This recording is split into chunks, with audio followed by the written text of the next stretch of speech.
Antes de la boda, mi madre me dio 60.000 euros como ayuda para empezar. Usé todo ese dinero para comprar al contado un piso cerca de un buen colegio. A mi nombre. Inesperadamente, mi prometido montó en cólera, señalándome a la cara y gritando: «Eres una egoísta. Este dinero debería haberse guardado para la jubilación de mis padres». Solté una risa fría. «¿Y qué tengo que ver yo con la jubilación de tus padres?». 3 días después, la boda se canceló. Y toda su familia se quedó muda. Incrédula. No puedo olvidar aquel sonido, como un mazazo que golpeaba directamente en el piso de alquiler de menos de 60 metros cuadrados en el que vivía en el barrio de Vallecas. La carpeta roja de la escritura fue lanzada sobre la mesa de cristal con tal fuerza que el vaso de agua que había al lado vibró, y el agua se derramó formando un fino hilo que goteaba con un chasquido sobre el frío suelo de baldosas. La habitación, ya de por sí pequeña, parecía encogerse aún más por el calor que emanaba del hombre que caminaba de un lado a otro, jadeando, con las venas del cuello tan rojas como si alguien acabara de marcarle con un hierro al rojo vivo. «Estás loca. 60.000 euros, Sofía. Y te los gastas todos en un piso. ¿Es que no tienes cabeza?», me señaló directamente a la cara, con el dedo temblando de ira, de conmoción o de algo más profundo que aún no lograba nombrar. Yo estaba sentada en el viejo sofá, con la espalda recta, sosteniendo una taza de agua tibia con ambas manos. Pensé que temblaría, que tendría miedo, que me disculparía vacilante como solía hacer en nuestras discusiones anteriores. Pero, extrañamente, mi interior estaba en una calma absoluta, como un lago recién congelado. «Ese dinero me lo dio mi madre», dije con voz uniforme. «¿Cómo lo uso es asunto mío». Javier se detuvo en seco. Su mirada se oscureció, como una farola que se apaga de repente, dejando solo una sombra negra. Esbozó una sonrisa forzada. «Que te lo diera tu madre no quita que sea dinero de la pareja. ¿O no?». Dejé la taza y levanté la vista para mirar a mi casi marido. «Y la escritura de esa casa está solo a mi nombre». En cuanto terminé la frase, el aire pareció espesarse. Javier se quedó paralizado durante unos segundos y luego explotó como una olla a presión a la que se le suelta la válvula. Se abalanzó, arrebató la carpeta roja y la abrió como si no pudiera creer lo que veía. Las páginas crujían al pasar. Su respiración se hacía cada vez más pesada. Cada exhalación arrastraba una oleada de frustración. «¿De verdad?», dijo con voz áspera. «¿Te atreviste a comprar un piso sin consultarme?». No respondí de inmediato. Observé detenidamente su rostro. El rostro que 2 años antes me había hecho decir que sí, creyendo que era amable, decente y que se preocupaba por la familia. Trabajaba como funcionario, un empleo estable. Y siempre decía que en la vida hay que tener principios, que lo más importante para un hombre era el deber con los padres. Yo, ingenua, creí que un hombre que era bueno con sus padres no sería malo con su esposa. Pero olvidé una cosa. Hay tipos de devoción filial que no se basan en el sacrificio propio, sino en el sacrificio de la mujer que entra en su familia. «Necesito dinero», dijo Javier, disparando las palabras. «Sabes que necesito dinero. Mis padres son mayores, y siempre están enfermos. Si pasa algo y no tenemos a mano 60 o 100.000 euros, ¿qué hacemos? Y mi hermano pequeño se va a casar. La familia de la novia pide un coche, una buena entrada. Lo que has hecho es como echar a toda mi familia a la calle». Me eché a reír, pero no de alegría. Fue una risa seca, como una cuerda tensada al límite. «¿Qué tiene que ver la jubilación de tus padres conmigo?». Javier se quedó estupefacto, y luego, como si le hubieran echado más leña al fuego, gritó: «¿Cómo puedes hablar así? Sofía, vas a ser mi mujer. Vas a entrar en mi familia. No seas tan egoísta». Me quedé sentada en silencio, escuchándole gritar. Recuerdo claramente que, solo una semana antes de que todo esto estallara, mi madre me entregó una tarjeta bancaria y me dijo algo que todavía resuena en mí como una cicatriz. Mi madre se llama Carmen. No es una mujer rica y elegante. Es el tipo de mujer de un pueblo de Castilla que vino a Madrid a buscarse la vida, luchando sola desde un puesto en el mercado de maravillas hasta ahorrar para abrir una pequeña tienda. Me crió y me dio estudios, sin que me faltara de nada, pero sin mimarme hasta volverme débil. Tiene una mirada aguda. Sabe calar a la gente. Ese día vino a visitarme, con un abrigo marrón oscuro, el pelo recogido en un moño y las manos ásperas por los años. Nos sentamos en un restaurante de comida casera en el barrio de La Latina, frente a un plato de lentejas con chorizo que tanto me gusta. Mi madre deslizó la tarjeta hacia mí, tan suavemente que pensé que era un pequeño regalo. Aquí hay 60.000 euros, dijo. Casi se me caen los cubiertos. Mamá, ¿por qué tanto? Respondió con la misma naturalidad con la que se habla de la subida del precio de las verduras. He vendido la casa del pueblo y el antiguo local de la tienda. Se me hizo un nudo en la garganta. Ano de la garganta. Pero esa casa era para tu jubilación. Yo tengo mi pensión y vivo en la casa que me dejó la abuela. Es suficiente. Me miró. Su voz se suavizó, pero cada palabra era clara. Este dinero no es para que presumas, es para que tengas una salida. Reaccioné como cualquier chica a punto de casarse. Pero Javi es bueno, mamá. Es bueno y me quiere. Mi madre esbozó una sonrisa irónica. Bueno, ¿con quién? Cada vez que viene a comer dice gracias, hijo. Y en cuanto termina se tumba en el sofá a ver la tele mientras tú recoges todo. Sus padres son humildes, su hermano pequeño todavía vive en el pueblo. ¿Quién crees que va a cargar con todo eso en el futuro? Me quedé callada. Y mi madre remató con una mirada que no me permitía escapar. Tienes que tener el dinero en tu mano. No esperes a que llegue el día en que por unos euros para la leche de tu hijo, tengas que aguantar las malas caras de tu familia política.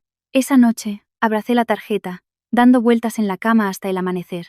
Y solo unas horas después, Javier llamó, con un tono inusualmente alegre. Mañana voy con mis padres a verte. Y así hablamos de la boda. Oye, tu madre ha venido. ¿Te ha traído algo? Esa pregunta hizo que mi corazón se encogiera. Como si un hilo helado me recorriera la espalda. Hacía menos de mediodía que mi madre me había dado el dinero. Y Javier ya preguntaba qué me había traído. Mentí. Dije que solo había traído algunas cosas del pueblo. Un poco de chorizo. Queso. Al otro lado de la línea hubo un silencio de 2 segundos. Y luego Javier soltó una risa forzada.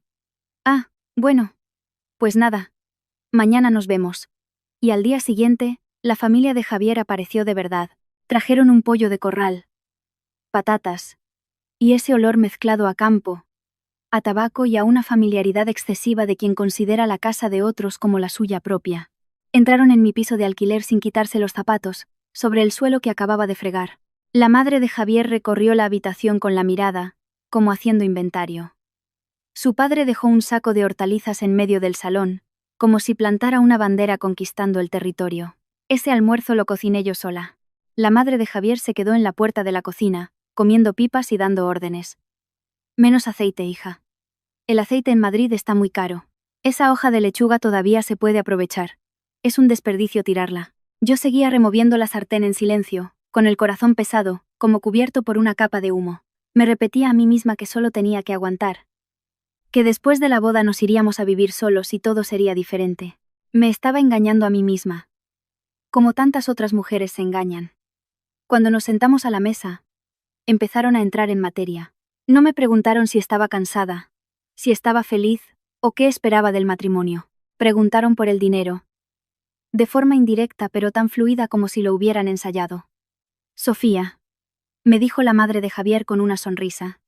Javier me ha contado que a tu madre le van bien los negocios. Ahora que vais a ser una familia, ¿ha pensado tu madre en daros algo para empezar? Miré los cubiertos en mi mano. Y de repente comprendí que no habían venido porque me quisieran. Habían venido a sondear el terreno, a ver qué podían sacar. Y fue a partir de ese día que decidí convertir esos 60.000 euros en algo que nadie pudiera pedir prestado, guardar en mi nombre o reservar para los padres de él. Fui directamente a una inmobiliaria del distrito de Salamanca y dije una sola frase. Necesito un piso pequeño, cerca de un buen colegio, con escrituración rápida, presupuesto máximo de 60.000 euros, compro ya. Pero esa es otra parte de la historia. Ahora, en este pequeño piso de alquiler, Javier seguía de pie frente a mí, con la carpeta roja en la mano, los ojos inyectados en sangre. Sofía, escúchame, bajó la voz, pero contenía una frialdad aterradora. No puedes hacer esto. Tienes que pensar en mi familia. Le miré directamente, y una claridad escalofriante se iluminó en mi mente. La llamada familia de la que hablaba nunca, desde el principio, me había incluido a mí. Y cuando estaba a punto de abrir la boca para responder, sonó el teléfono de Javier. En la pantalla apareció el nombre de su madre. Contestó, con voz apresurada. Sí, mamá. ¿Qué pasa? Oí vagamente la voz de la mujer al otro lado, tan aguda como una aguja. Pregúntale ahora mismo. ¿Qué significa eso de comprar un piso a su nombre? ¿Es que nos toma por ladrones? Javier quitó el altavoz. Pero aún así pude oír lo suficiente como para sentir un escalofrío. Se giró para mirarme, con los ojos enrojecidos, como si yo hubiera cometido un crimen imperdonable. Sofía, dijo lentamente. Mi madre dice que si no arreglas este asunto como es debido, no hay boda. Parpadeé y de repente me entró la risa. Una risa tan amarga que mi corazón dejó de doler. Asentí levemente, mi voz tan suave como el viento que se colaba por la ventana. Pues que no la haya. Javier se quedó petrificado. Y supe que, desde ese momento, la verdadera batalla acababa de comenzar. Dije pues que no la haya, con una ligereza pasmosa. Pero en cuanto esas palabras cayeron, el ambiente en el piso de alquiler se volvió denso. Javier se quedó inmóvil durante unos segundos, como si no pudiera creer lo que oía. Y luego se echó a reír. Una risa seca y áspera, como el chirrido del metal contra el cemento. Eres muy lista, Sofía, dijo Javier entre dientes. ¿Crees que por tener esa escritura ya has ganado? ¿Crees que puedes hacer lo que te dé la gana? Me colgué el bolso al hombro y me levanté, no para huir, sino para poner fin de una vez por todas a aquella conversación sin sentido. Ya lo había visto. Cuanto más hablábamos, más sacaban a relucir la moral para atarme. Lo que necesitaban no era comprensión, sino sumisión. Javier, dije, intentando mantener la voz calmada, no le debo a tu familia ni un céntimo, y mucho menos tengo la obligación de encargarme de la jubilación de tus padres o de pagarle la boda a tu hermano. Aún no he puesto un pie en tu casa, y ya me cargáis con todo esto. ¿Qué me quedaría después de casarnos? El rostro de Javier se desfiguró, se acercó y me agarró de la muñeca. La fuerza fue tal que sentí un escozor en la piel. Repite eso. No me faltes al respeto. Miré fijamente la mano que me apretaba. Aún no estamos casados y ya te pones así. De repente recordé las palabras de mi madre. Para lidiar con los lobos, no se puede depender solo de la bondad. Respiré hondo y pronuncié cada palabra con fuerza. Suéltame. Javier vaciló, pero no me soltó. En sus ojos había algo oscuro, como el de alguien acorralado al perder la presa que ya daba por segura. ¿Te crees muy inteligente?, dijo en voz baja, siseando entre dientes. Con esto has destrozado todos mis planes. Y que lo sepas. No voy a dejarlo pasar. Tiré con fuerza de mi brazo y me liberé. No lloré, ni temblé. Solo sentí un frío que me recorría la espalda. Esto ya no era una discusión de pareja. Era la advertencia de alguien dispuesto a convertirlo todo en una guerra cuando sus intereses se veían amenazados. Fui a mi cuarto a coger el teléfono. Javier pensó que iba a llamar a mi madre. Sonrió con desdén. Llama a tu madre. ¿Cree que dándote dinero te ha salvado? Ya es mayor. No le des un susto demasiado grande. Me detuve un instante. Esa frase fue como un gancho afilado, buscando deliberadamente mi único punto débil. Levanté la vista hacia él y por primera vez me di cuenta de que su supuesta amabilidad era solo una fina capa que ocultaba un cálculo muy metódico. No llamé a mi madre. Le envié un mensaje. Estoy bien. Luego apagué la pantalla. Javier seguía allí, con la mirada inquieta, como sopesando su siguiente movimiento. Me mostró la carpeta roja, diciendo con voz áspera: vende el piso. Véndelo ahora que estás a tiempo. O al menos hipotécalo, saca 60.000 euros. Necesito dinero para que mis padres se hagan un chequeo completo. Mi hermano ya ha dado la señal para el coche y le están metiendo prisa. Si no me ayudas ahora, ¿a quién piensas ayudar? Me eché a reír. Y al terminar de reír, sentí un sabor amargo en la boca, como si me hubiera tragado un medicamento. Javier, hablas muy bien. Pero, ¿por qué todo es siempre sobre tu familia? Compré el piso para tener una base, una salida, un lugar que me perteneciera, no para ser el banco de tu familia. Javier gritó. Egoísta. Le miré fijamente. Sí, soy egoísta para protegerme. Porque no estoy loca. Esa frase fue como una bofetada en su cara. Javier se acercó, a punto de decir algo más, pero su teléfono volvió a sonar. Esta vez, puso el altavoz, como si quisiera aplastarme con el peso de toda su familia. La voz estridente de su madre resonó. Pregúntale, si compra el piso a su nombre es porque nos desprecia. Si te casas con ella, se subirá a la cabeza de toda la familia. La boda es en 3 días, si el dinero no está claro, se cancela. Javier me miró como si quisiera que me arrodillara allí mismo. Se acercó y pronunció cada palabra lentamente. Como clavos. ¿Has oído? La boda es en 3 días. Si quieres que todo vaya bien, busca una solución. Si no, no te quejes. En ese instante, comprendí una verdad dolorosa pero reveladora. Esta boda nunca había sido mi boda. Era el ritual de importación de una mujer para que asumiera el papel de recurso financiero. No me querían a mí. Querían poseerme. Di un paso atrás, mi voz tan uniforme como si leyera una conclusión final. Entonces, cancélala. Javier se quedó paralizado y luego rugió. ¿Crees que no me atrevo? No respondí. Cogí mi bolso, abrí la puerta. El pomo estaba helado. Salí al pasillo. La luz amarillenta alargaba mi sombra por el suelo. A mis espaldas, oí a Javier golpear la mesa.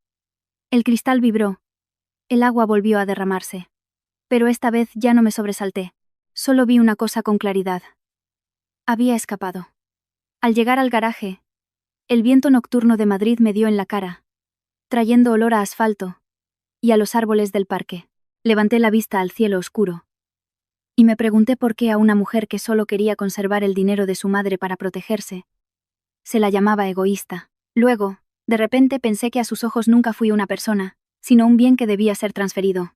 Arranqué el coche y conduje directamente a mi piso nuevo en Getafe. El piso era pequeño.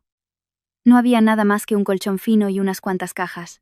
Pero cuando cerré la puerta, apoyándome en ella, solté un largo suspiro y una extraña sensación de seguridad me recorrió la espalda. Esta es mi casa. Mi nombre en la escritura.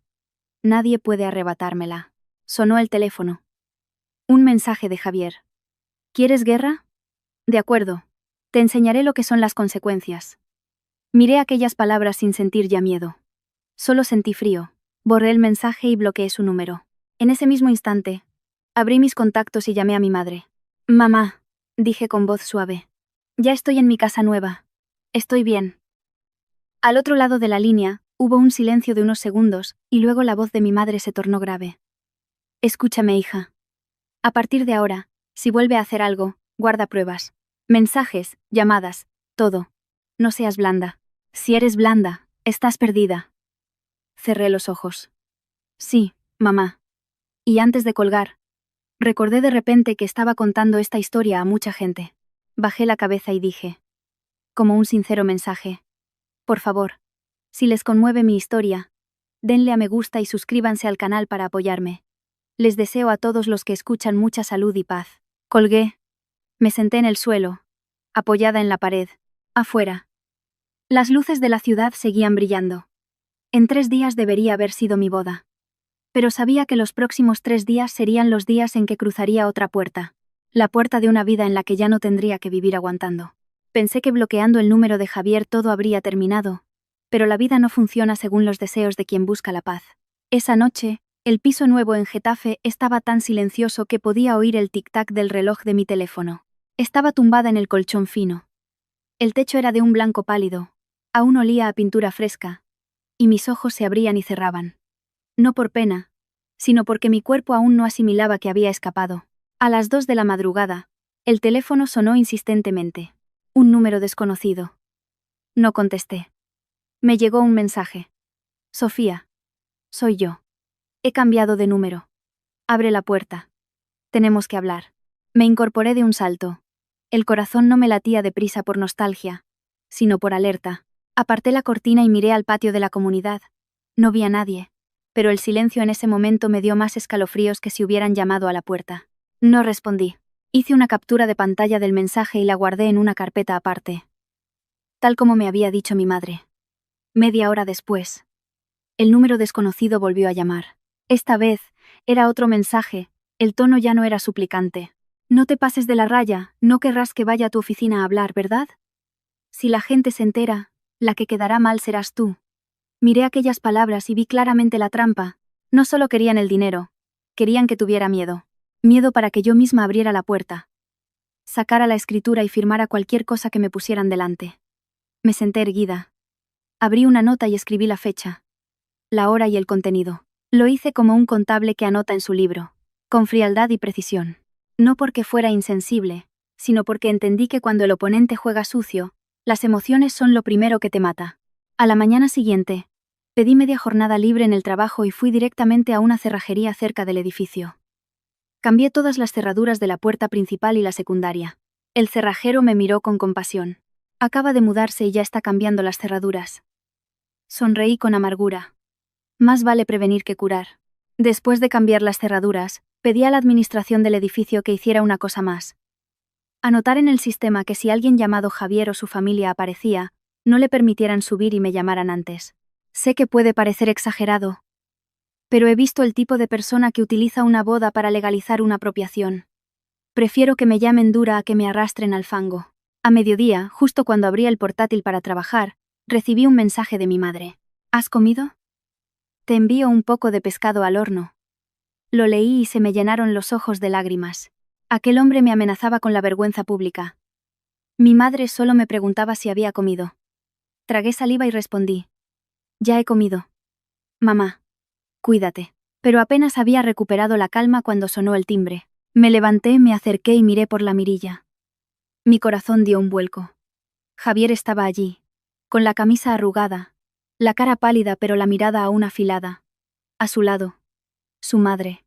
Llevaba un bolso y caminaba con la determinación de quien va a cobrar una deuda. No abrí. El timbre sonó de nuevo, y luego golpes en la puerta. Sofía. Abre. No hagas tonterías. Gruñó Javier. Su madre gritaba desde fuera, con una voz agria como el vinagre. Tú. ¿De quién te escondes?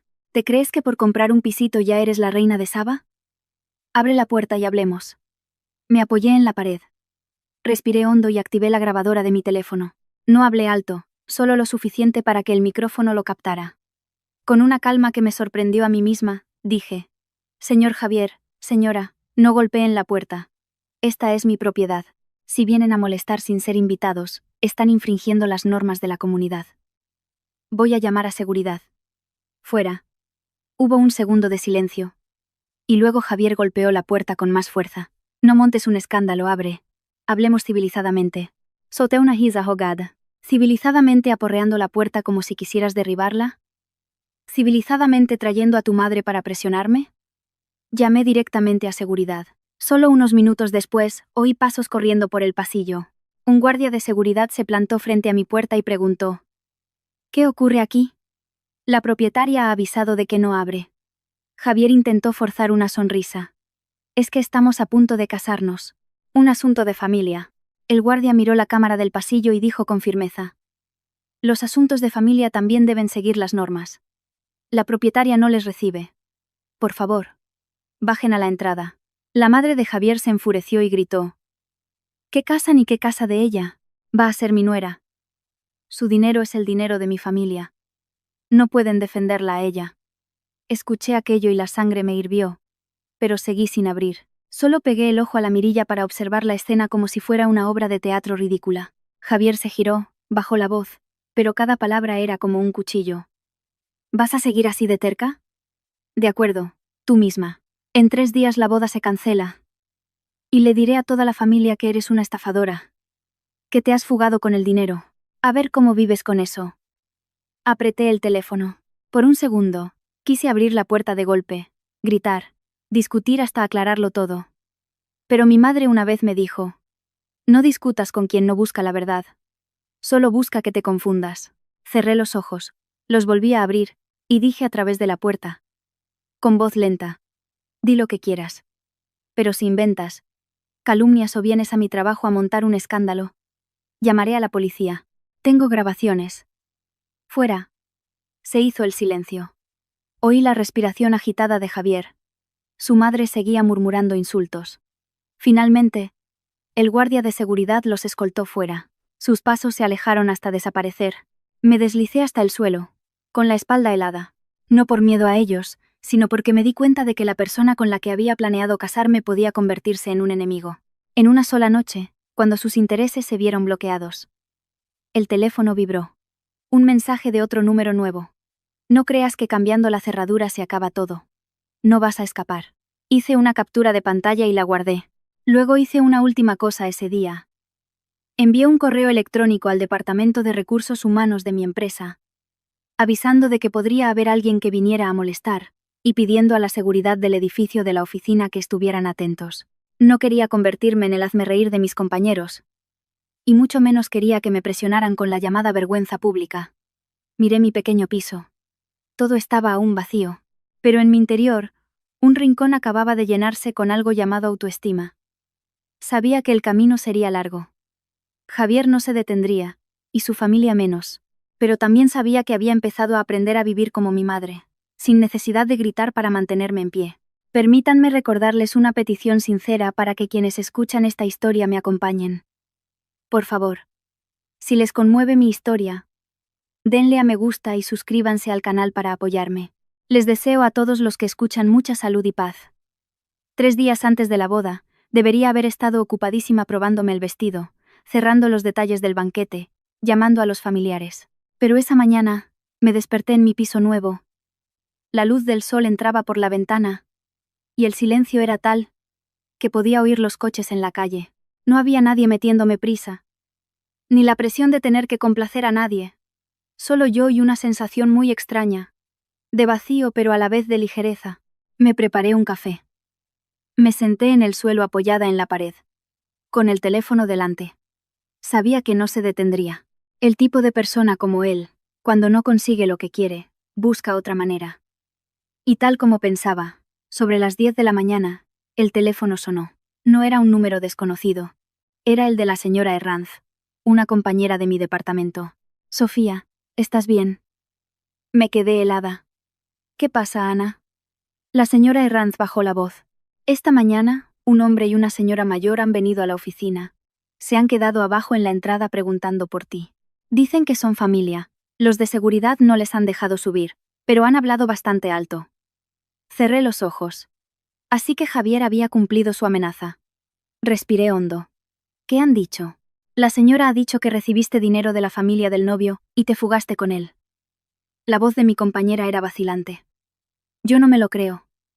Pero he pensado que deberías saberlo. Sonreí con amargura. El guión perfecto. Cuando no pueden apropiarse de tus bienes, atacan tu honor. Gracias por avisarme. Ya había informado a Recursos Humanos, supongo que Seguridad se encargará. Al colgar, me temblaban un poco las manos, pero no de miedo, sino de rabia. Abrí el correo de la empresa y vi una notificación de Recursos Humanos. Habían registrado la información y si alguien continuaba causando problemas, levantarían un acta. Solté un suspiro, al menos no estaba sola. A mediodía llamó mi madre.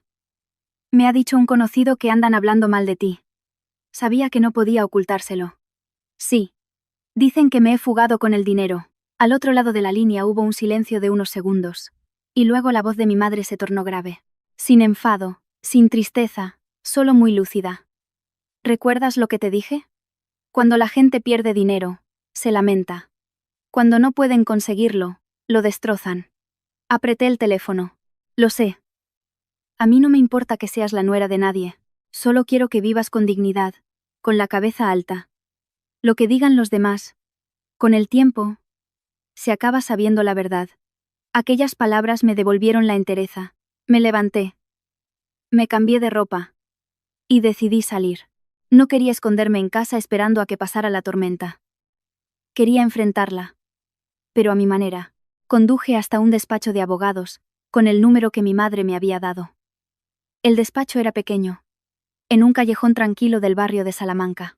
El abogado era un hombre de mediana edad, de voz pausada y mirada aguda. Le conté todo. Los mensajes, las llamadas, su visita al piso y a la oficina. Le mostré en el teléfono la carpeta con mis notas, las capturas de pantalla y los archivos de audio. Él revisó todo asintiendo.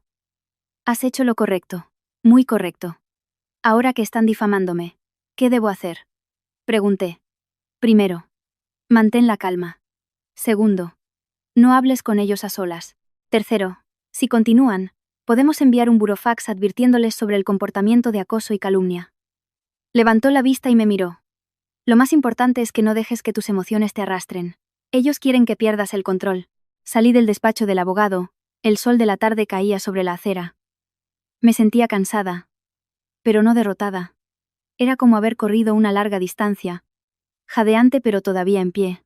Esa tarde, recibí otro mensaje de Javier. Desde un número nuevo. No quiero que esto se haga más grande, Cede un poco. Vende el piso o hipotecalo. Te prometo que después de la boda lo arreglaremos. Miré aquellas palabras y sentí lástima. No lástima por amor, sino lástima porque no entendía. Hay cosas que, una vez que ves su verdadera naturaleza, no tienen vuelta atrás. No respondí.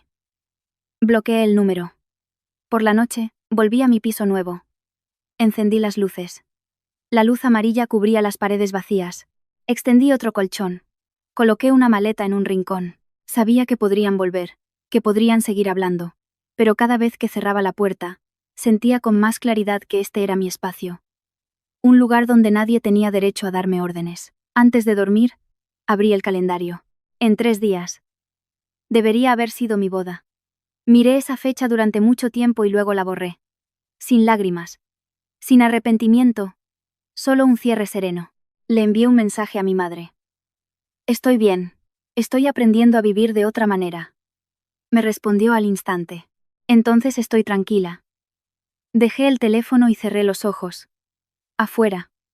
La ciudad seguía siendo ruidosa. Pero dentro de mí se estaba formando un nuevo orden. Sabía que la tormenta no había pasado del todo, que Javier tendría otros trucos, y yo tenía que estar preparada. El día que debería haber sido mi boda llegó. Esa mañana. Me desperté más temprano de lo habitual. No había vestido blanco, ni maquillaje, ni llamadas apresuradas. Solo la luz pálida del sol sobre el suelo de baldosas y el sonido constante del ventilador de techo. Me senté. Me serví un vaso de agua tibia y bebí lentamente. Como un ritual para calmarme. Sabía que hoy no me dejarían en paz. A las 9 en punto, sonó el teléfono. Era el guardia de seguridad del edificio. Señorita Sofía, hay 2 personas abajo que dicen ser sus futuros suegros. Dicen que quieren subir a recoger unas cosas. Apreté el vaso. Por favor, reténgalos. No les permito subir. Si causan problemas, levante un acta. Por favor. Entendido. Colgué y abrí la aplicación de la comunidad para ver las cámaras del pasillo. En la pantalla aparecían claramente el padre y la madre de Javier en la entrada. Su madre estaba sentada en un banco, llorando y golpeándose los muslos. Su padre estaba de pie con los brazos cruzados, el rostro impasible, diciéndole algo al guardia. No podía oírlo. Pero la escena era suficientemente elocuente. Estaban actuando. 10 minutos después, mi teléfono volvió a sonar. Un número desconocido. No contesté. Apareció un mensaje. Sofía. Sal a hablar con mis padres. No dejes que los demás piensen mal de nuestra familia. Me reí para mis adentros. Los de fuera eran ellos, que venían a la casa de otra persona a exigir derechos. No respondí. Abrí el ordenador y seguí trabajando. Me dije a mí misma que hoy tenía que vivir como un día normal. Nadie tenía derecho a robarme mi día. Sobre las 11, sonó el timbre. Me levanté y miré por la mirilla. Javier.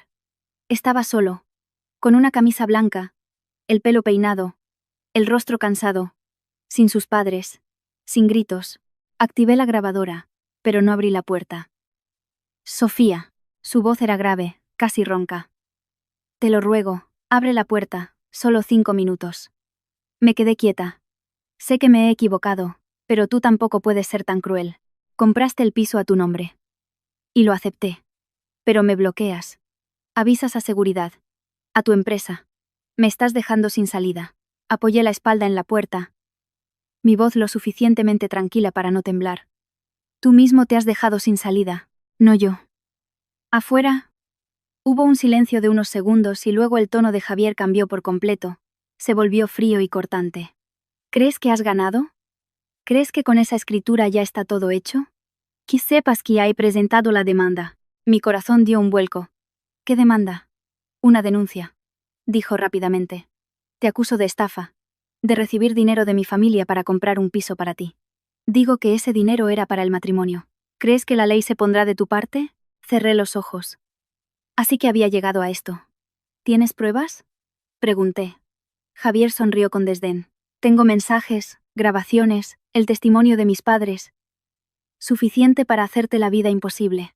Abrí los ojos y miré fijamente la puerta que tenía delante. Pues denúnciame. Dije lentamente. Yo también tengo todo lo que acabas de mencionar. Y tengo al banco. El contrato de compraventa.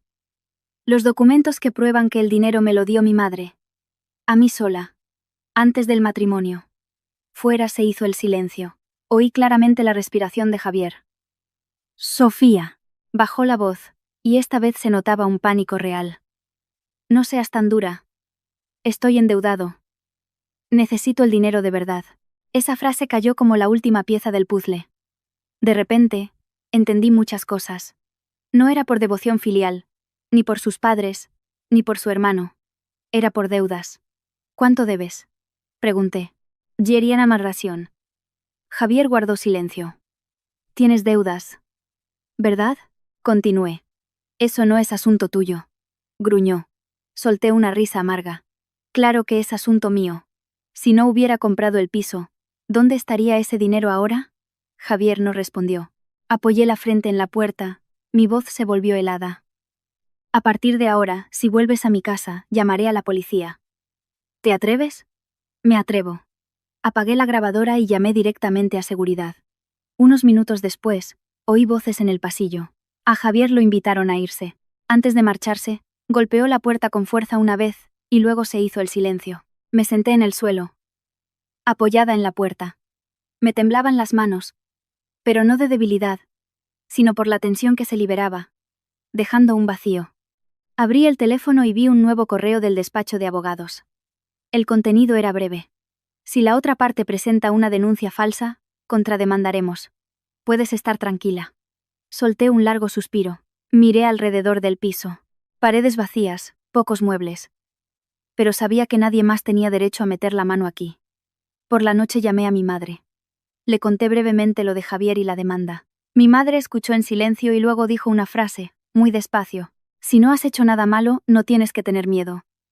Si tienes miedo, pierdes. Asentí, aunque sabía que no podía verme. Apagué la luz y me acosté. Afuera. La ciudad seguía en movimiento. Y yo, por primera vez en muchos días, dormí de un tirón, sin sueños. Pero en mi interior sabía que esto no había terminado. Esa demanda, si existía, solo era el comienzo de otra partida, y tenía que estar preparada. Pensaba que Javier se aferraría a la estrategia de la difamación y la denuncia para arrastrarme al fango. Pero no esperaba que volviera tan rápido.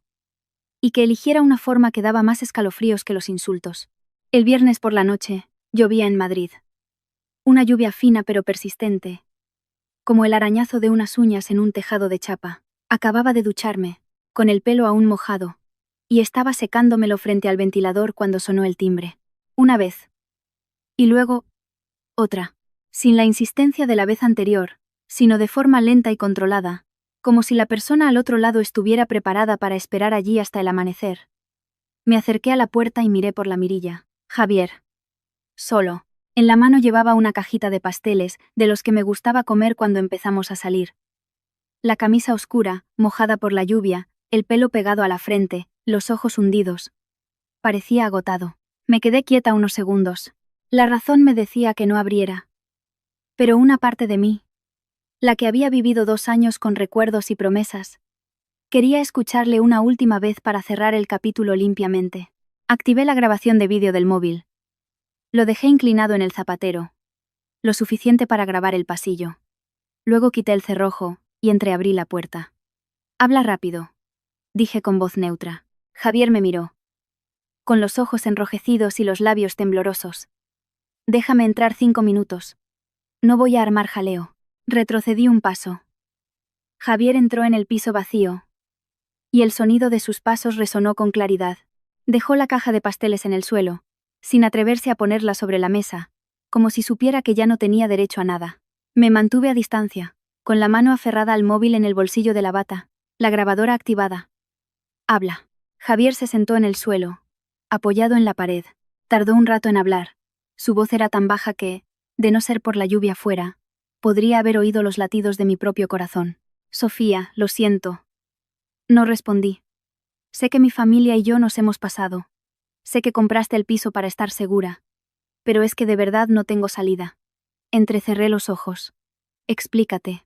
Javier bajó la cabeza y se frotó la cara con fuerza, como si quisiera borrarse a sí mismo. Tengo deudas. Sentí un escalofrío en la espalda y pregunté directamente. Sin rodeos. ¿Qué tipo de deudas? No es por el juego, dijo deprisa. como temiendo mi desprecio. Es una inversión. Alguien me propuso entrar en un proyecto. Decían que era seguro, que tenían contactos, intereses altos. Fui un idiota. Pedí un préstamo rápido y lo metí todo. Le miré sin sorprenderme. Todas las piezas encajaban. La prisa por casarse, el interés por lo que traía mi madre, el pánico al saber que había comprado el piso. ¿Cuánto debes?, pregunté. Javier tragó saliva. 60.000 euros.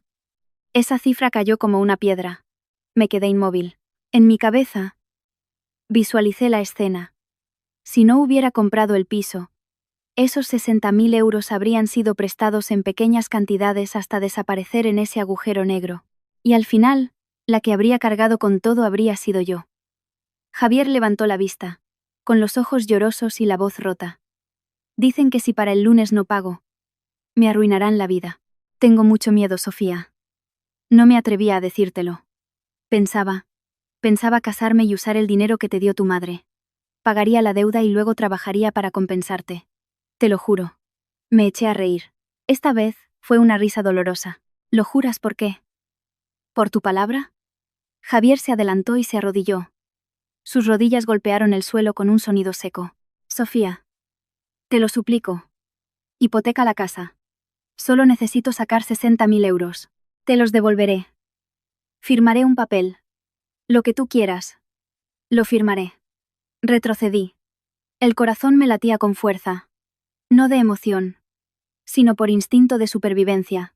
Miré al hombre arrodillado y en mi cabeza solo había una frase. No se arrodilla por amor, sino porque el abismo de sus deudas le apunta con un cuchillo a la espalda. Respiré hondo. Javier, escúchame. No voy a vender la casa. No voy a hipotecarla. Y no voy a salvarte. El rostro de Javier se desfiguró. Las lágrimas recién derramadas se secaron por la rabia. ¿Tan cruel eres? Le miré fijamente. El cruel eres tú, que pretendías usar mi dinero para tapar tus agujeros. Pretendías convertirme en tu rehén. Javier se levantó de un salto. Su mirada cambió tan rápido como una navaja al girar. Si no me salvas, tú tampoco vivirás tranquila. No hablé. Solo me acerqué a la puerta y eché el cerrojo, como una declaración. Luego me giré, mi voz helada. Sal de mi casa ahora mismo. Javier no se movió. Miró alrededor del piso vacío y luego a mí, una extraña sonrisa se dibujó en sus labios. La sonrisa de alguien que empieza a idear otro plan. El piso está a tu nombre, dijo lentamente. Pero, ¿crees que la ley no puede tocarte? Contuve la respiración. Javier metió la mano en el bolsillo de la bata y sacó un fajo de papeles doblados. Lo desdobló y lo sostuvo frente a mí, como si me ofreciera un cuchillo. Esto es una demanda. Eché un vistazo rápido, y con solo una ojeada la sangre se me subió a la cabeza. Un burdo pagaré. El contenido decía que yo le debía a Javier 90.000 euros para la compra de la casa y gastos comunes. La fecha era de hacía un año.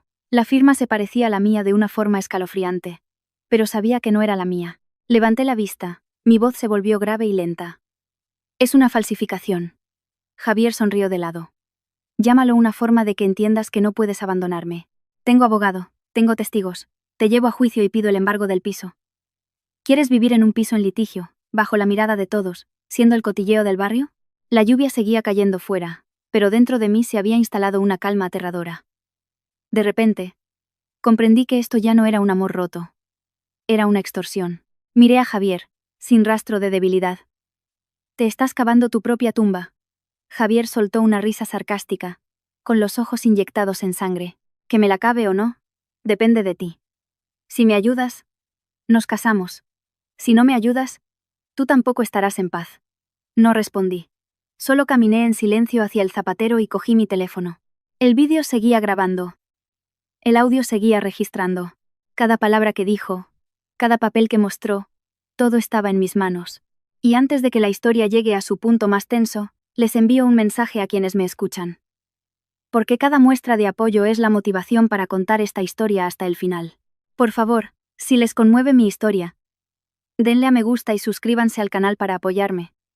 Les deseo a todos los que escuchan mucha salud y paz. Levanté la vista hacia Javier. Mi voz tranquila hasta la frialdad. ¿Creías que no estaba preparada? Javier estaba de pie frente a mí, todavía con ese fajo de papeles falsificados en la mano. Su mirada una mezcla de amenaza y expectación. Esperaba que entrara en pánico, que me desesperara, que llorara como en las discusiones anteriores, cada vez que me sentía presionada. Pero esta vez, yo ya no era la chica de antes. Le miré directamente, sin esquivar la mirada, sin temblar. ¿De verdad creías que no estaba preparada?, pregunté, con voz muy suave. Javier frunció el ceño. ¿Qué dices? No respondí de inmediato. Caminé lentamente hacia el zapatero. Cogí el teléfono y giré la pantalla hacia él. En ella se veía la grabación. Javier entrando en mi casa, arrodillándose para confesar sus deudas, proponiendo hipotecar el piso y luego mostrando el pagaré falso. Todo se veía con una claridad meridiana, tanto la voz como el rostro. Míralo. Javier palideció. Dio un paso hacia mí, pero se detuvo al ver que ya había guardado el archivo y lo había subido a la nube. Me has grabado a escondidas. Me he grabado para protegerme. Respondí. Tú hablaste y mostraste los papeles por tu propia voluntad. Nadie te obligó. Javier retrocedió, sus labios temblaban. La actitud agresiva de antes se desvaneció tan rápido como había aparecido. No hagas esto más grande, dijo, con la voz notablemente más baja. Hemos estado juntos. Le miré, sin sentir ya el más mínimo apego, precisamente porque hemos estado juntos. No voy a presentar la denuncia ahora mismo. Javier levantó la vista, un destello de esperanza en sus ojos. Pero si sigues aquí un minuto más, o si este papel aparece en cualquier lugar, ya sea la policía, un juzgado o las redes sociales, usaré todas estas pruebas. Javier tragó saliva. ¿Qué quieres? Señalé la puerta. Sal de mi casa. Ahora. Ese momento duró unos segundos. Tan pesado como si estuviera suspendido en el aire entre dos personas que habían planeado pasar el resto de sus vidas juntas. Finalmente Javier dobló los papeles y se los guardó en el bolsillo. No dijo nada más. Caminó rápidamente hacia la puerta. Antes de irse, se giró y me lanzó una mirada profunda. Ya no era la mirada de un amante, sino la de alguien a quien le han descubierto las cartas. La puerta se cerró. Eché el cerrojo. Me apoyé en la puerta. La cabeza me daba vueltas, pero no me permití derrumbarme. Fui directamente a llamar al abogado. Señor letrado, tengo más pruebas. Al otro lado de la línea me escucharon en silencio y luego respondieron de forma concisa. Muy bien. No hagas nada más por tu cuenta. Si presentan la demanda, contrademandaremos por falsificación de documentos y coacción. Al colgar me di cuenta de que tenía la espalda empapada de sudor. Pero en medio de ese agotamiento, sentía una cosa muy clara. Tenía la sartén por el mango. Pensaba que Javier desaparecería durante un tiempo, pero subestimé la desesperación de un deudor. Solo 2 días después, la administración del edificio me llamó. Señorita Sofía. Los padres del señor Javier están aquí buscándola. Dicen que quieren recoger las pertenencias que su hijo dejó. Sonreí con amargura. ¿Recoger sus cosas o la casa? Dígales que esperen abajo. Ahora bajo. Cogí el teléfono con la grabadora activada y entré en el ascensor. Cuando las puertas se abrieron, vi a la madre de Javier de pie con los brazos cruzados y el ceño fruncido. El padre de Javier estaba a su lado, con la mirada fría. Buenas tardes, dije con voz audible. La madre de Javier alzó la voz de inmediato. Este piso es de mi hijo. El dinero para comprarlo lo pidió él prestado. No intentes quedártelo. No discutí. Simplemente saqué el teléfono y puse la grabación de Javier admitiendo sus deudas y pidiendo hipotecar la casa.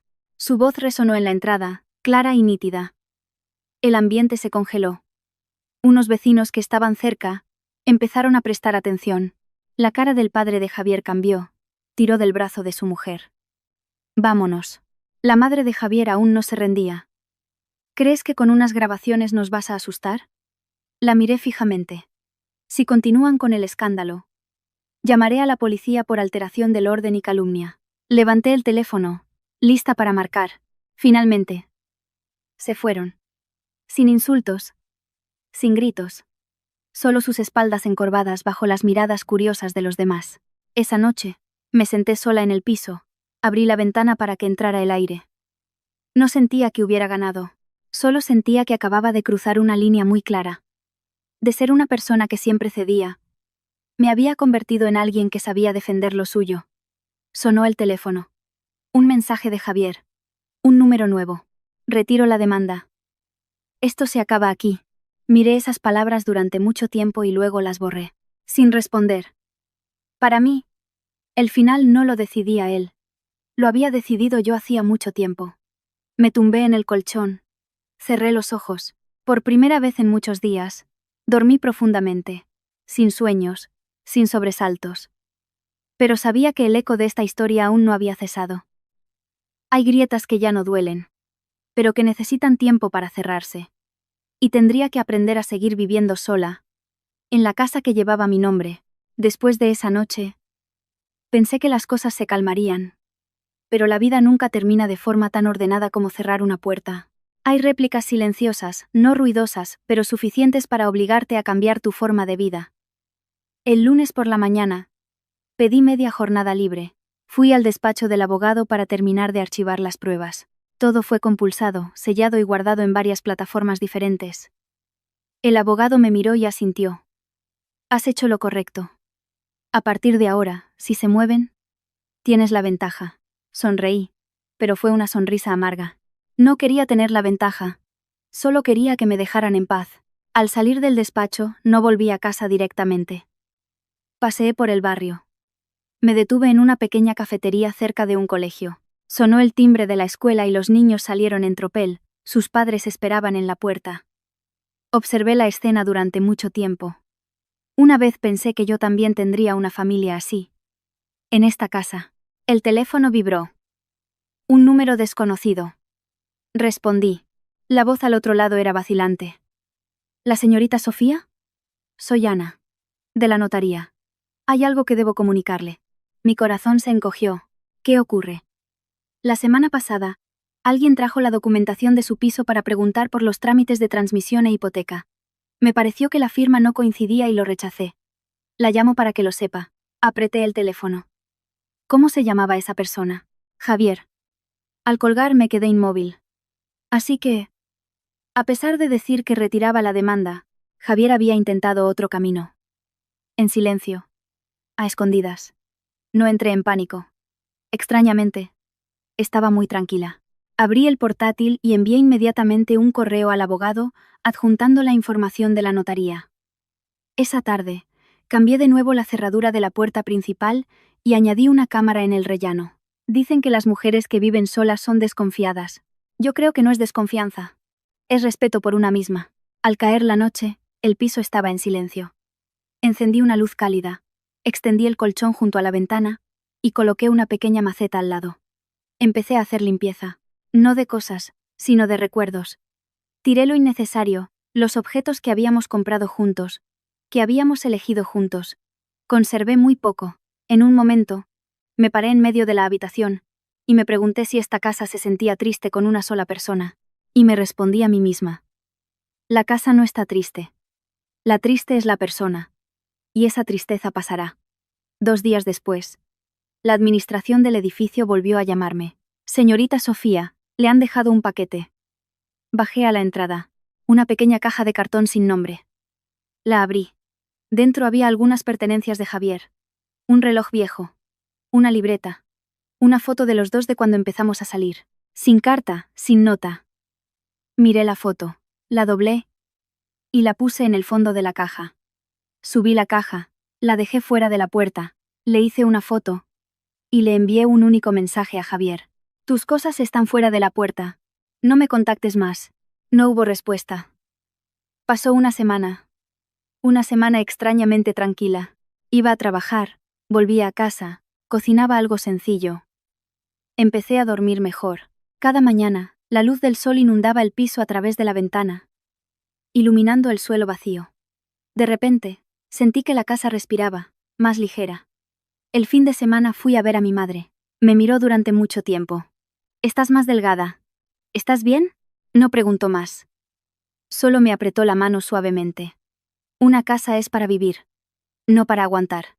Esa noche, al volver, me quedé en el balcón mirando la calle. Pensé en los días venideros. Quizás habría más problemas. Quizás Javier no se había rendido del todo. Pero sabía que, si pasaba algo, ya no lo enfrentaría sola y con miedo. Tenía pruebas, tenía la ley. Y me tenía a mí misma. Cerré la puerta del balcón y volví adentro. Toqué la pared blanca. Esta es mi casa. Al decir esa frase, sentí una paz extraña. Había tenido una semana de paz.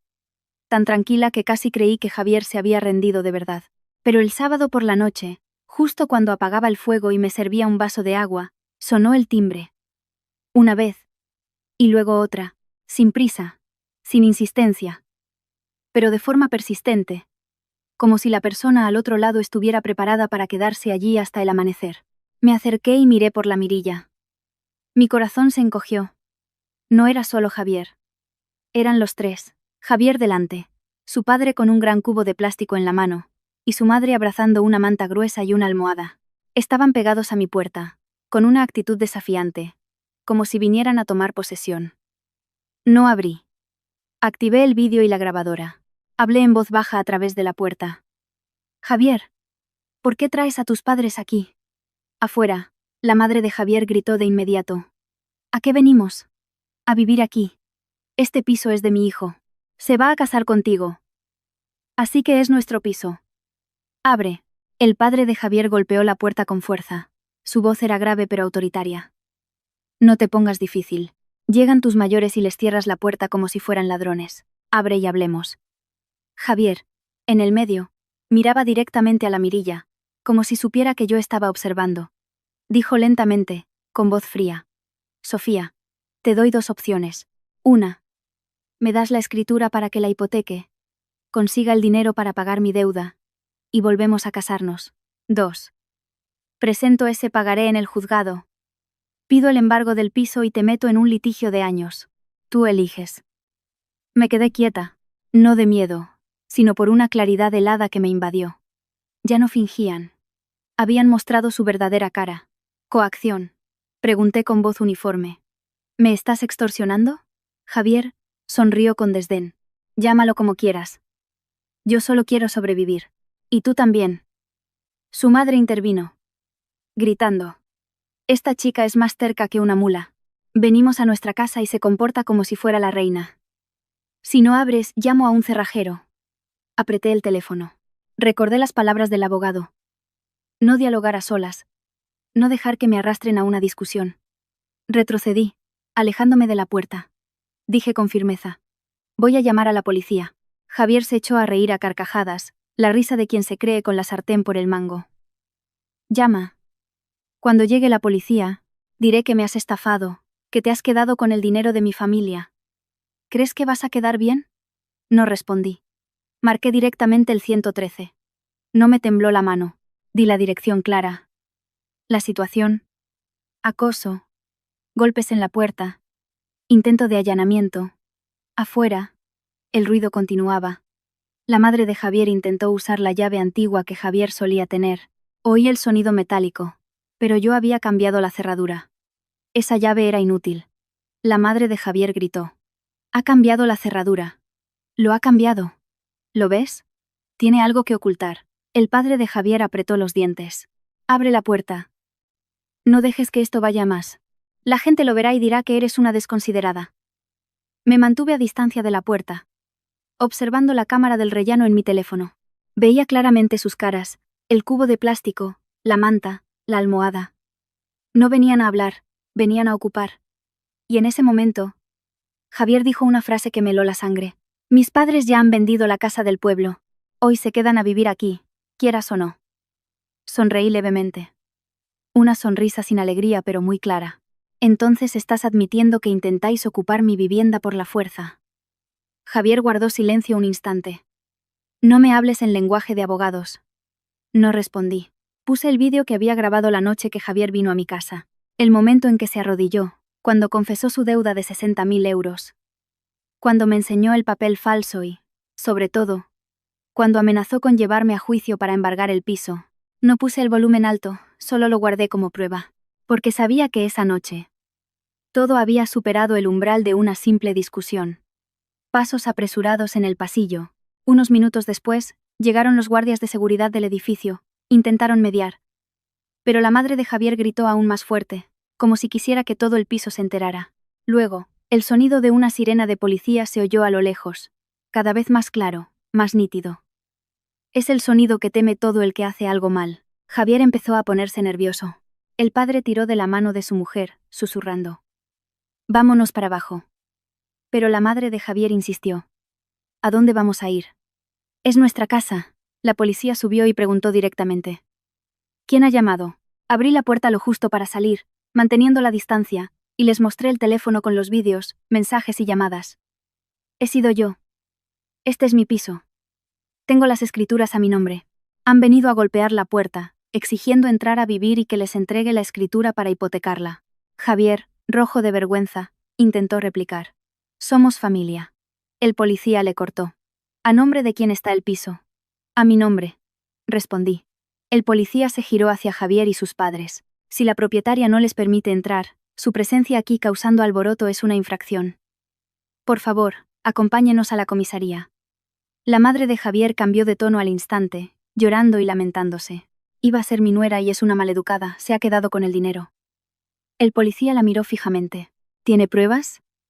Si no las tiene, no puede decirlo. Quien continúe golpeando la puerta o molestando, levantaremos un acta. Con esa sola frase, la madre de Javier se calló. El padre bajó la cabeza. Javier se quedó como si le hubieran quitado todo el aire. Solté un suspiro. No era una sensación de victoria. Era la sensación de ser protegida de la forma correcta. Con la ley. Con claridad. Y les envío mi mensaje habitual a quienes han escuchado pacientemente hasta aquí. Porque su apoyo es lo que me ayuda a contar esta historia completa y a transmitir el mensaje más fuerte. Por favor, si les conmueve mi historia, denle a me gusta y suscríbanse al canal para apoyarme. Les deseo a todos los que escuchan mucha salud y paz. Esa noche, después de que la policía se fuera, el pasillo volvió al silencio. Cerré la puerta, eché el cerrojo y me apoyé en la pared. No lloré, solo miré al techo y susurré. Mamá, ya no he sido blanda. Tras la intervención policial, pensé que Javier y su familia se retirarían temporalmente. Pero el silencio que se prolongó durante los 3 días siguientes me puso más en alerta que el ruido.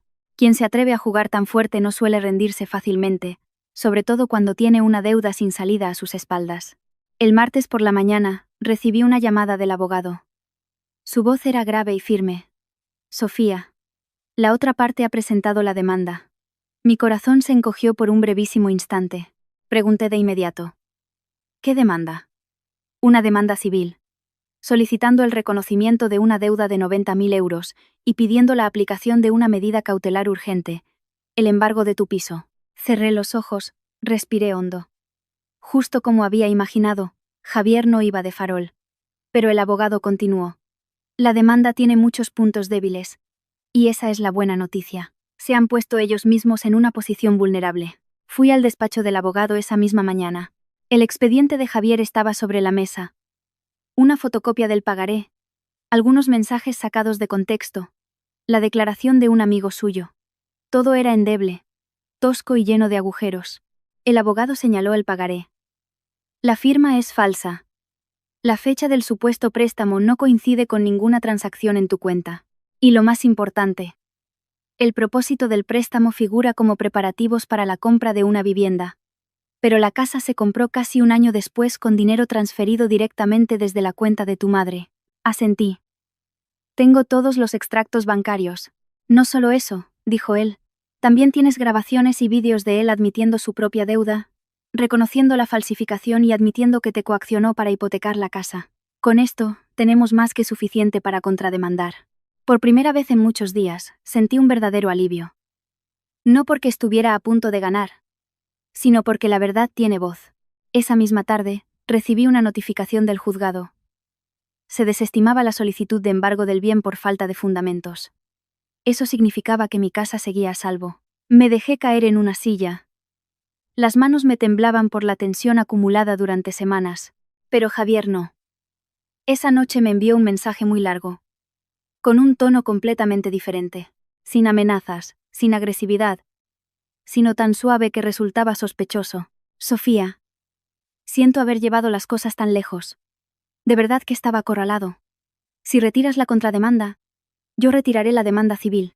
Haremos como si nunca nos hubiéramos llevado a los tribunales. Leí el mensaje y no respondí. Había aprendido una cosa.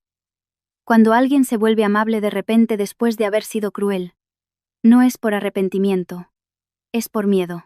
A la mañana siguiente, me llamó el abogado. Sofía. Hay nueva información. El prestamista de Javier está siendo investigado por usura y, en la lista de deudores, Javier es uno de los más importantes. Me quedé en silencio. La última pieza del rompecabezas cayó en su sitio. ¿Qué significa esto?, pregunté. Significa que si contrademandamos correctamente, Javier no solo perderá el juicio civil, sino que también podría enfrentarse a responsabilidades penales por falsificación de documentos y coacción. Me recliné en la silla. En mi mente ya no estaba la imagen del hombre que una vez prometió protegerme de la lluvia, sino la de un individuo dispuesto a arrastrar a otros al fango para salvarse a sí mismo. Esa tarde, firmé la contrademanda. Mi mano estaba firme, sin temblor, sin vacilación. No lo hacía por venganza. Lo hacía porque si yo retrocedía, otra mujer podría caer en la misma trampa. Por la noche, volví a casa, encendí las luces y me senté en medio de la habitación vacía. Pensé en mi madre. Si no fuera por ella, si no fuera por la decisión de comprar la casa con el dinero a mi nombre, hoy no estaría en una posición tan sólida. Sonó el teléfono. Una llamada de un número desconocido. No contesté. Sabía que era Javier. Hay conversaciones que, cuando ya es tarde, son innecesarias. Miré alrededor del piso. Las 4 paredes estaban en silencio, pero firmes.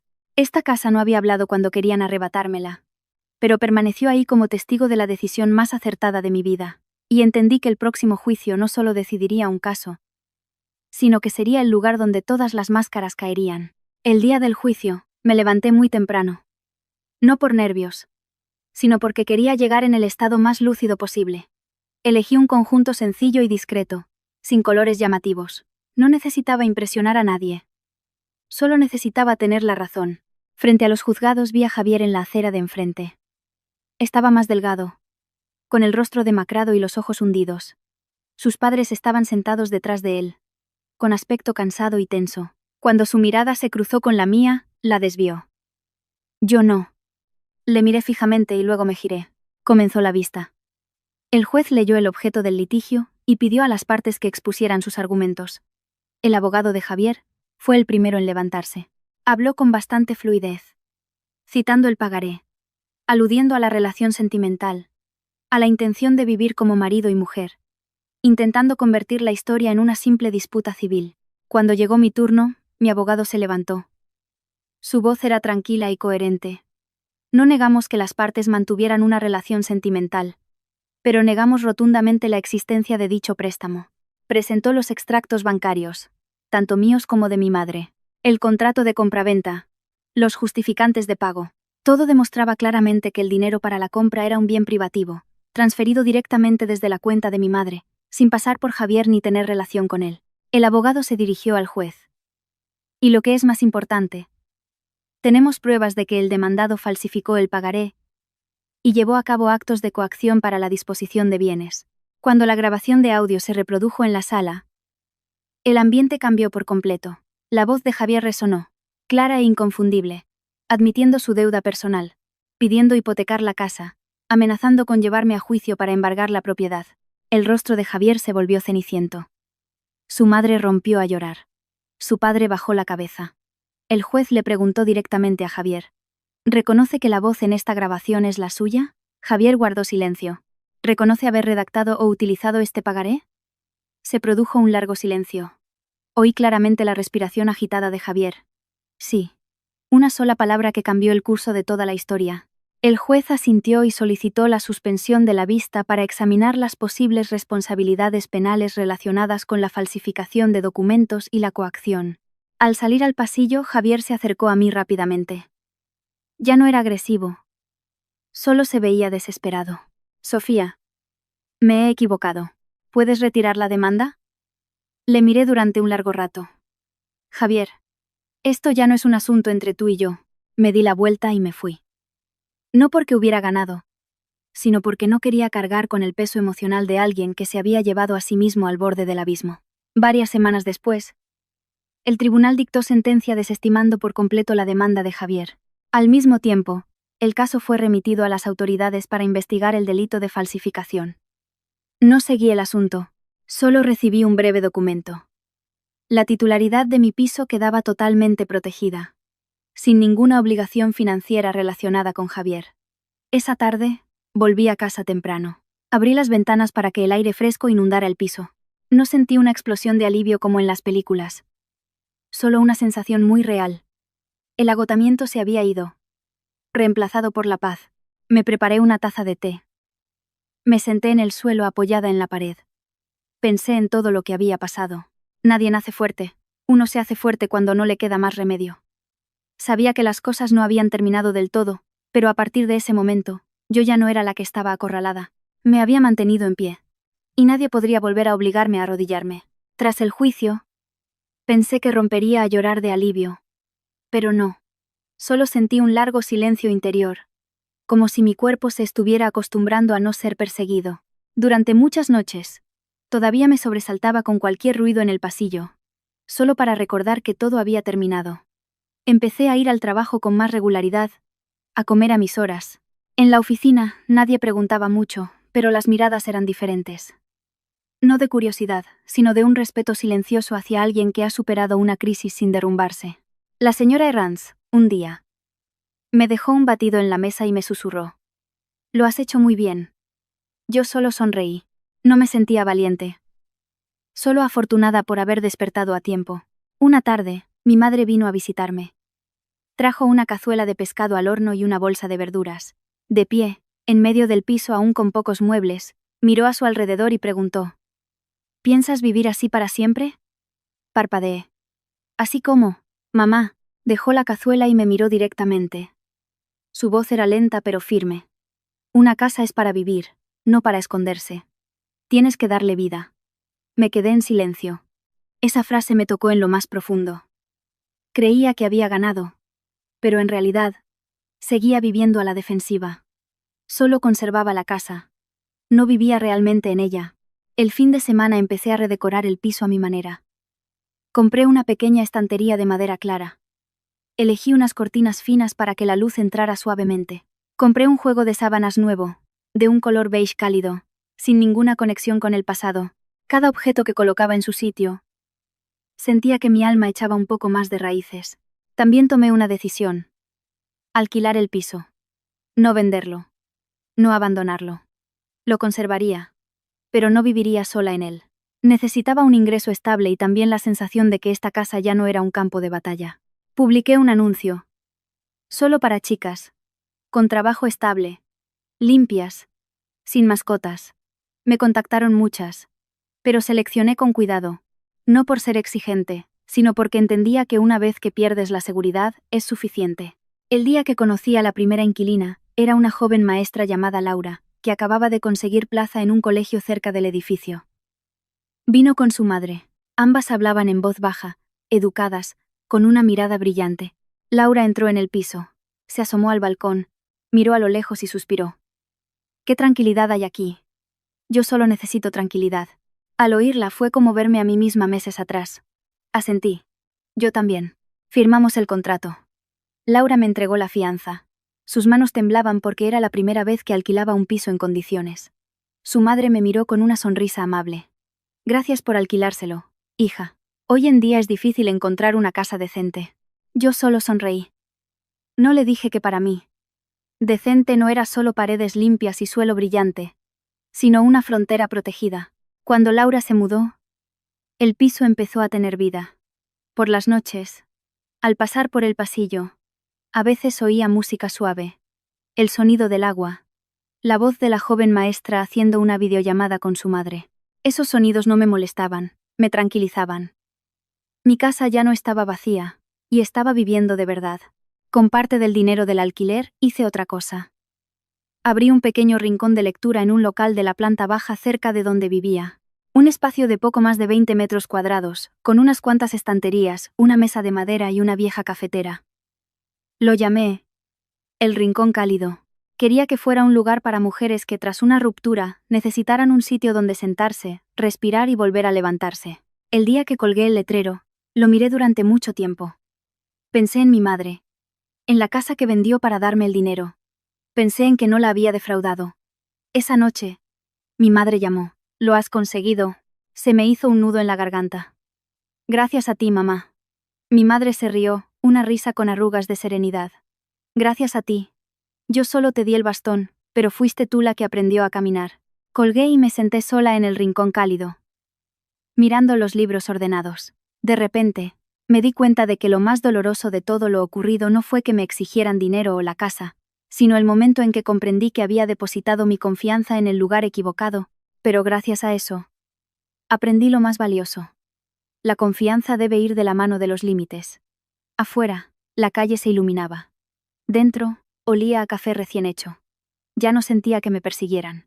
Estaba viviendo una nueva vida, lenta pero segura, en las cosas que llevaban mi nombre. Mi vida fue entrando poco a poco en un ritmo estable, de una manera muy diferente a lo que había imaginado cuando aún pensaba en el matrimonio. Durante el día trabajaba. Por la tarde pasaba por el rincón cálido. Y los fines de semana visitaba a mi madre. Sin ruido. Sin ostentación. Pero cada día que pasaba tenía su propio peso. Ya no vivía para evitar. Vivía para elegir.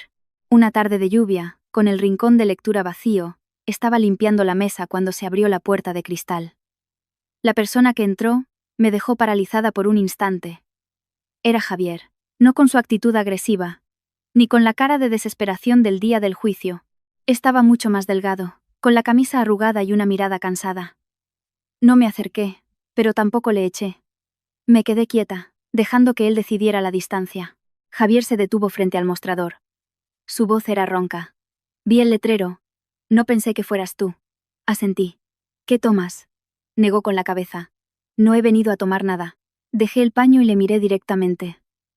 Entonces, habla rápido. Javier bajó la cabeza, entrelazando las manos. Me voy de la ciudad. El asunto con los prestamistas está arreglado. Tengo que irme a trabajar lejos para ir pagando. Antes de irme, quería pedirte perdón. Escuché sin interrumpir. Me equivoqué desde el principio. Me equivoqué por avaricia.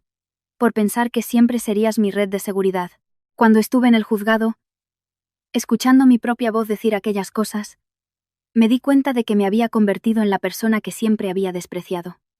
Le miré durante un largo rato. En ese momento, no sentí rabia. Solo vi a un hombre que había destrozado su propia vida con malas decisiones.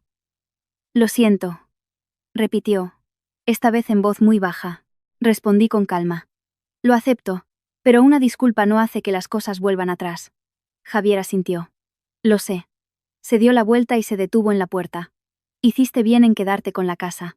Siempre fuiste más fuerte de lo que pensaba. La puerta se cerró. Me quedé quieta un momento. Y luego solté el aire. No por emoción, sino porque un viejo capítulo acababa de cerrarse de verdad. Sin rencor, sin ataduras. Esa noche cené en casa de mi madre. Ella me miró y sonrió. Se te ve más ligera. Serví la sopa y respondí. Porque ya no cargo con lo que no me pertenece. Mi madre asintió. Una semana después, recibí noticias del abogado. Javier había firmado un documento renunciando a cualquier reclamación futura sobre mí o el piso. El caso estaba oficialmente cerrado. Guardé el documento en un cajón con los otros papeles viejos. No para recordar, sino para recordarme lo que había superado. El rincón cálido empezó a tener más gente. Había mujeres que se sentaban durante horas, sin leer, solo mirando por la ventana. No preguntaba. Entendía que hay dolores que solo necesitan un lugar donde existir en silencio hasta que, por sí mismos, se calman. Una tarde Laura, la maestra que alquilaba mi piso, pasó a verme. Sonreía radiante. Sofía. Me han dado la tutoría de primero. La felicité. Al ver esa alegría sencilla, sentí una calidez en el pecho.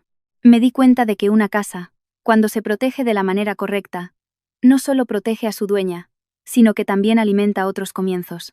Por la noche, volví al piso. Me quedé en el balcón mirando la calle, las luces de los coches formando una larga estela. Ya no pensaba en bodas, ni en quién vendría a vivir conmigo. Solo pensaba en el mañana, en las cosas que quería hacer, en ampliar un poco el rincón cálido. Entendí que la felicidad no es tener a alguien al lado a cualquier precio. La felicidad es no permitir que nadie te obligue a renunciar a tu seguridad a cambio de lo que llaman tener pareja.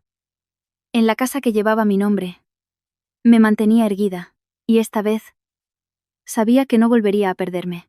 Después de que Javier apareciera en el rincón cálido, dejé de sentir el tirón del pasado.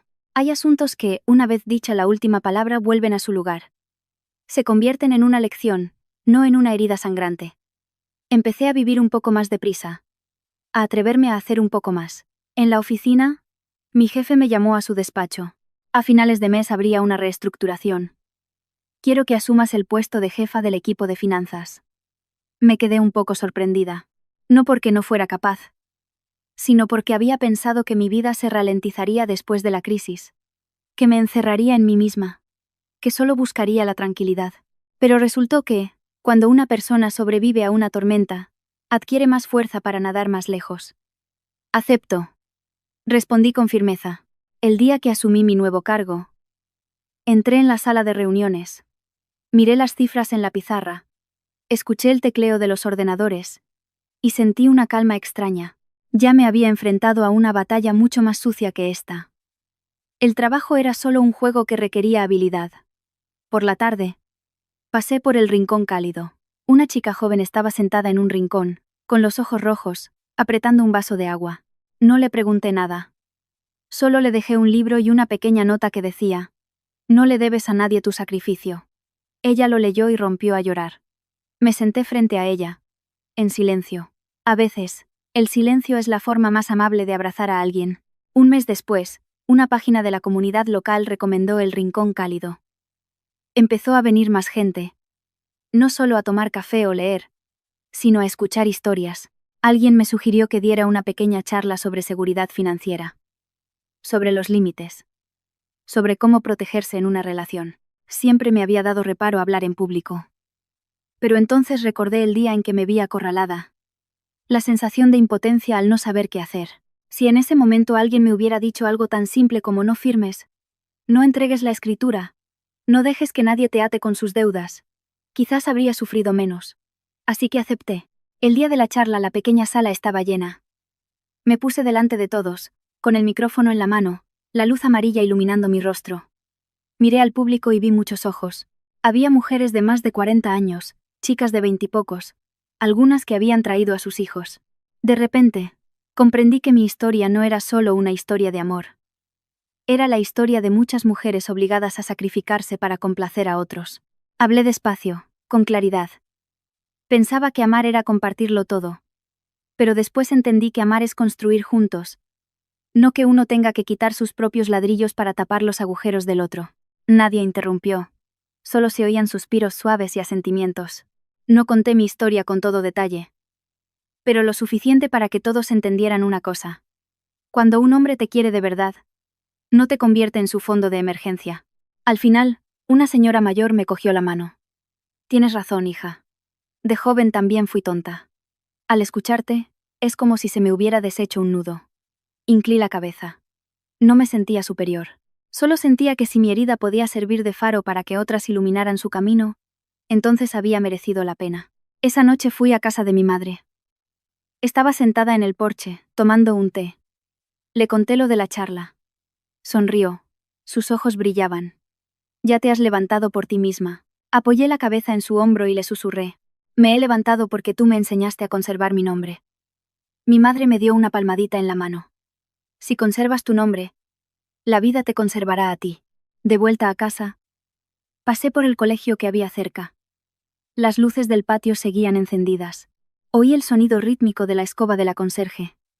Miré a través de la valla y vi las pequeñas mesas y sillas ordenadas, la pizarra aún con tiza.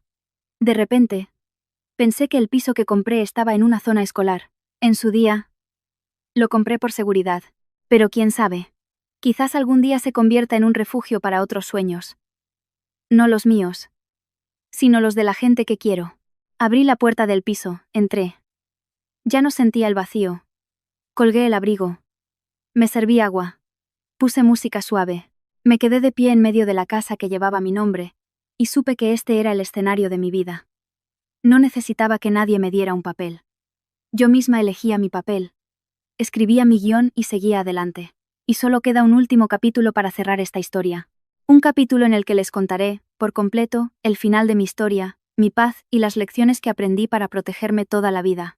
El tiempo pasó de una forma extraña, sin estruendo, sin avisar, pero lo suficiente para que todo encajara en su sitio. Tras la charla en el rincón cálido, Volví a mi rutina diaria con una nueva actitud, ya sin estar a la defensiva, sin necesidad de demostrar nada. Vivía de forma sencilla porque así es como quería vivir. Las noticias sobre Javier me llegaron a través de un antiguo conocido. Se había ido de la ciudad, trabajaba en algo manual en una provincia lejana para pagar su deuda. Ya no había demandas, ni acoso. Su historia se cerró en silencio, como una lección tardía. Al oírlo, asentí. Ni alegría ni tristeza. Hay finales en los que no es necesario participar. Mi piso seguía iluminado cada noche. Laura volvía tarde de dar clase. Colgaba su mochila y me saludaba sonriente a través de la cámara del rellano. Me alegré de haber elegido a la persona correcta. El rincón cálido abría con regularidad. Había días de mucha gente. Días tranquilos. Pero siempre había alguien que entraba con una preocupación y salía un poco más ligero. Yo no salvaba a nadie, solo colocaba la silla en el lugar adecuado para que pudieran sentarse a descansar. Una tarde de fin de año, mi madre subió a la ciudad. Trajo un poco de dulce de jengibre casero. Sentadas en el piso, viendo el sol tocar el suelo, mi madre me preguntó si había pensado en volver a enamorarme. Sonreí. Si ocurre, será cuando no necesite a nadie para llenar un vacío. Mi madre asintió. Con eso es suficiente. Esa noche, me quedé mucho tiempo en el balcón. Abajo, las farolas brillaban uniformemente. Pensé en la decisión de comprar la casa, en el dinero que mi madre me entregó, en mi nombre en la escritura, y comprendí algo muy simple. La seguridad no es algo que otros te prometen. Es algo que construyes tú misma. Ladrillo a ladrillo. Abrí el cajón, saqué la última sentencia del juzgado y la doblé con cuidado. No para recordar lo viejo, sino para cerrarlo. La guardé junto al contrato de alquiler, junto a la licencia de apertura del Rincón Cálido. Todos llevaban mi nombre. Antes de terminar esta historia, quiero decirles algo a quienes me están escuchando. Esta historia la he creado yo, basándome en observaciones muy reales sobre el matrimonio, el dinero y los límites. Utilizo una voz generada por inteligencia artificial para transmitir la historia al público, con la esperanza de que quien la escuche pueda extraer lecciones valiosas para su vida. Si la historia les ha llegado, por favor, apóyenme con un me gusta y suscribiéndose al canal para que tenga más motivación para contar otras historias edificantes. Les deseo a todos los que escuchan mucha salud y paz. Las lecciones que extraje de esta historia son muy claras. Primero, el dinero en una relación debe ser transparente, porque la ambigüedad es la semilla de la tragedia. Segundo, amar no es sinónimo de sacrificio incondicional. Cualquier relación que te obligue a renunciar a tu seguridad no merece la pena.